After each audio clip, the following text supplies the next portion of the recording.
E aí, pessoal, tudo bem com vocês? Eu estava aqui meditando em uma passagem bíblica e queria compartilhar com vocês a passagem da parábola do filho pródigo, que está lá em Lucas 15, do 11 ao 32. E nessa parábola, ela vai contar a história de um pai que tinha dois filhos. E um deles, o mais novo, ele pediu a sua parte na herança. E aquele pai, ele concede. E aqui eu paro para meditar em um ponto, que aquele pai, ele poderia muito bem não ter dado a herança para o seu filho, mas ele deu. E muitas vezes acontece conosco também. Muitas vezes Deus nos permite situações porque nós pedimos, tanto que Deus ele acaba cedendo. E tem aquela parte também do livre-arbítrio, né? A gente faz as nossas escolhas, mas nós também temos que ver que a nossa escolha ela vai causar uma consequência. Aquele filho, ele pediu, o pai deu. E aí o que ele fez?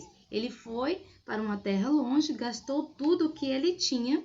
Agora aquele filho estava com dinheiro, estava com sua parte da herança, e então ele vai e gasta com tudo. Mas chega uma hora que o seu dinheiro acaba, ele fica sem amigos, porque geralmente quando a gente está numa parte boa da vida, temos muitas pessoas perto. Mas quando a gente fica aí numa situação escassa, no caso daquele homem, ele se viu sozinho. E ele procurou emprego. Pensa bem, ele era filho de um homem que tinha posse, agora ele estava tendo que procurar um emprego e o emprego que ele achou, gente, era cuidar de porcos, era uma humilhação naquela época. E teve tanta fome que ele passou a desejar comer as bolotas de porco. Gente, que situação deplorável que aquele moço chegou. Só que daí ele caiu em si. Ele percebeu, cara, o que eu tô fazendo da minha vida? Lá na terra onde eu tava, na minha família eu era bem cuidada e aqui eu tô passando necessidade. Ele reconheceu o seu erro. A situação serviu para ele refletir o que ele tinha feito. E ele se arrependeu profundamente e falou, eu vou até o meu pai, vou pedir perdão a ele, né? E vou implorar ali pelo menos para mim ser um empregado dele. Mas aquele pai dele, quando avistou ele, quando ele estava chegando, o pai correu até ele, abraçou ele. Com certeza aquele pai estava esperando todos os dias desde a partida do seu filho. Ele sabia que uma hora ou não aquele filho ia voltar. E como um pai amoroso, né, ele fez, ele deu, ele restituiu aquele menino, deu uma festa para ele. Né? E aqui nós podemos aprender algumas lições. Eu listei 5 lições. E a primeira é que Deus ele nos permite cair no nosso próprio orgulho.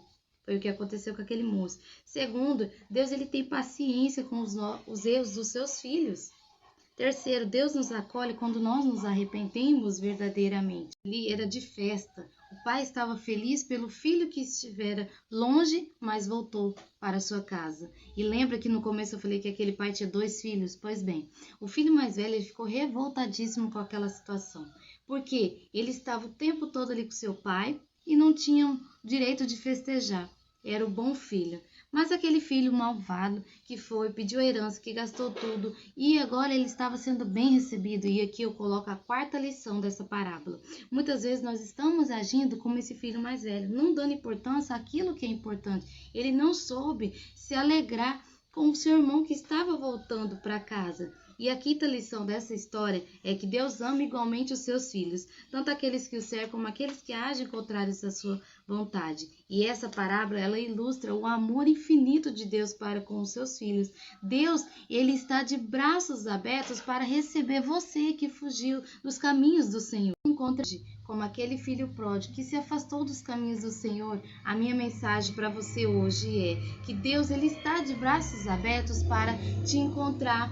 Ele quer você. Então, se arrependa, volte para os caminhos do Senhor. Não é tarde para buscar o Senhor. Hoje o Senhor está lhe convidando para voltar a fazer parte da família de Cristo. Amém? Que essa mensagem sirva de reflexão para você. Qual desses 2 filhos nós temos sido? O filho pródigo ou aquele filho mais velho? Então, que essa seja uma meditação para o seu dia, neste dia. Amém? Que Deus abençoe a vida de cada um de vocês. E Deus, lembra bem isso, Deus, ele te ama e ele está de braços abertos para encontrar você e para receber você na família de Cristo.